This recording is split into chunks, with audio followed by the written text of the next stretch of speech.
E agora eu vou trazer um pouquinho para o efeito do volume dentro do treinamento de força ou do treino ali de hipertrofia.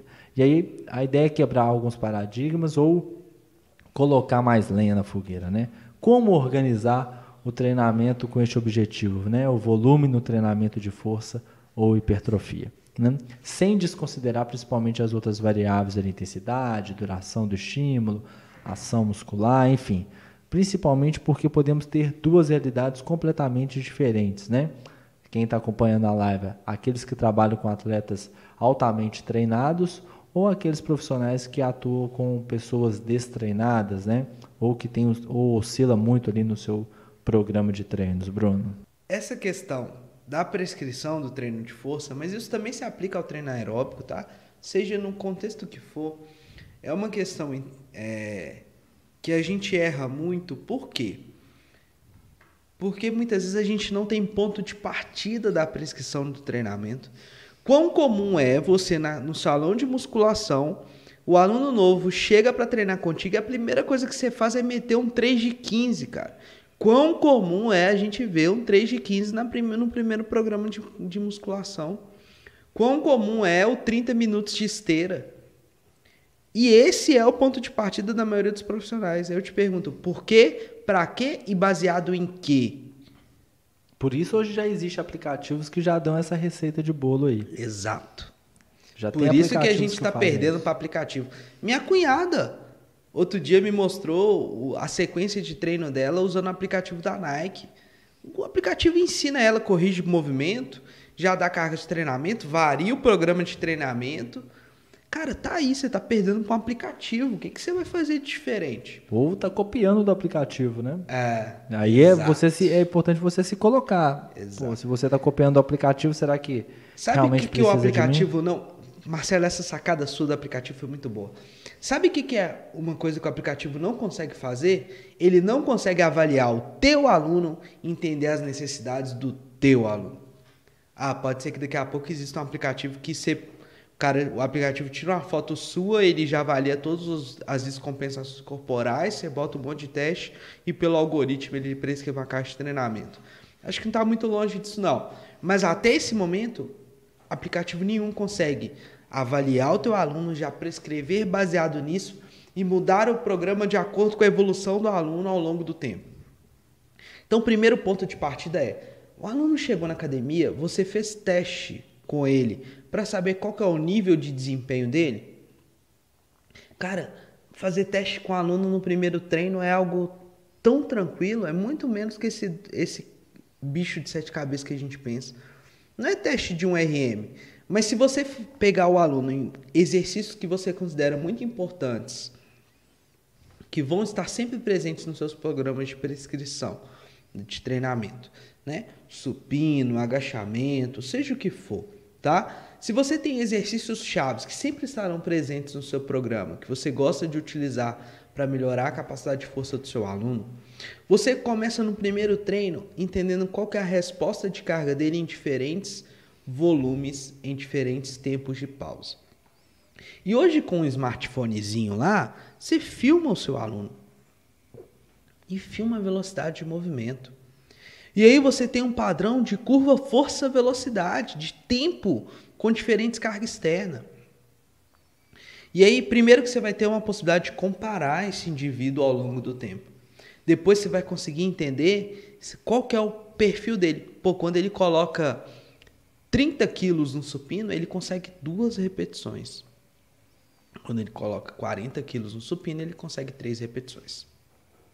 Muito bom. Você tem um parâmetro de carga, de quantidade de séries, quantidade de repetição.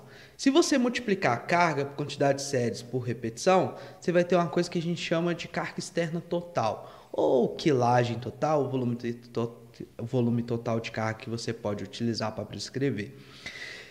Se você anotar isso no papel, você pode criar uma sequência de progressão de carga externa total, multiplicando volume por repetição, por peso, por repetição. Você já testou, você sabe quanto que ele vai levantar. E aí você faz um desenho.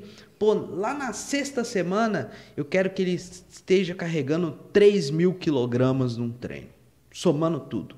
Eu vou regredindo.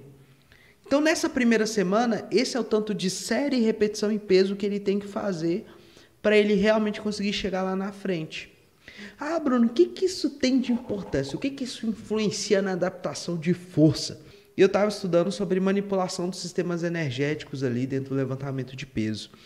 E eu achei um estudo muito interessante que mostrou o seguinte: a alteração do volume total modula mais a resposta de lactato do que a alteração somente do percentual de um RM que eu estou treinando naquela sessão. Então, às vezes eu treino com um percentual de um RM muito menor do que uma outra sessão, mas o volume total de repetição associado à carga, né, a quilagem total, faz eu potencializar muito mais a minha resposta de lactato. Potencializar a resposta de lactato é importante por quê? Porque ela é um sinalizador para melhoras de sinalizações moleculares para hipertrofia, tá? Você produzir mais lactato na sessão sinaliza também para aumentar a hipertrofia. Então, hipertrofia não vem só com 8 a 12 repetições máximas, tá, gente?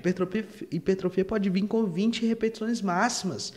Se você conseguir, na quilagem total, aumentar o que você estava fazendo na semana anterior, tirou o corpo da homeostase. Hipertrofia também pode vir ali. O lactato também pode sinalizar para as moléculas melhorarem ali e aumentar a quantidade de conteúdo proteico, tá? Então, quilagem total, você progredir, isso aumenta a resposta de lactato, pode sinalizar para a resposta hipertrófica. Lactato potencializa a produção de testosterona. Lactato potencializa resposta metabólica para você produzir mais energia, né, para você conseguir aumentar ainda mais a intensidade. Então, você só vai conseguir ter parâmetro de quanto você tem que fazer, se é 8 repetições máximas, se é 10 repetições máximas, se é 20 repetições máximas, qual o peso para isso e quanto volume de série para colocar, se você testar o seu aluno do quanto ele consegue fazer na primeira sessão de treino.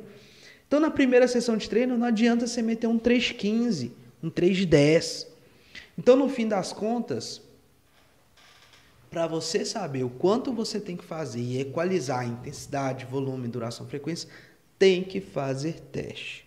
Tem que saber como é que o indivíduo responde à carga, tá? Mesmo que você não fale assim, ó, hoje é um dia de teste. Não, você vai pegar ele e vai no mesmo exercício testar diferentes repetições com diferentes pesos e ver quanto ele consegue fazer.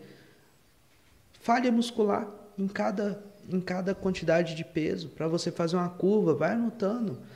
Bota no computador, faz um gráfico para você ver o comportamento e dali você decidir, tá? É possível fazer isso na sua aula experimental. Exato. E olha que o seu aluno pode ser que ele nem perceba que você avaliou ali. Exato. Você só vai registrar como é que ele treinou e depois você vai avaliar. Exatamente. Tem teste, né, Marcelo? A gente ensina isso na mentoria. Eu ia falar isso agora. Você pega lá um agachamento com 4 repetições máximas, já tem estudo que você pega essas 4 repetições máximas, bota na equação e prediz o valor de um RM. A gente ensina isso na mentoria. De graça, né? Assim, com softwares, né? Excel, bota lá. Exatamente. E faz de graça eu falo assim, né? Uma planilha, não necessariamente precisa ser da Microsoft, uma planilha. Exato. E um programa gratuito aí, o Kinovia, por exemplo, você consegue. É um pouco braçal, mas existe essa possibilidade.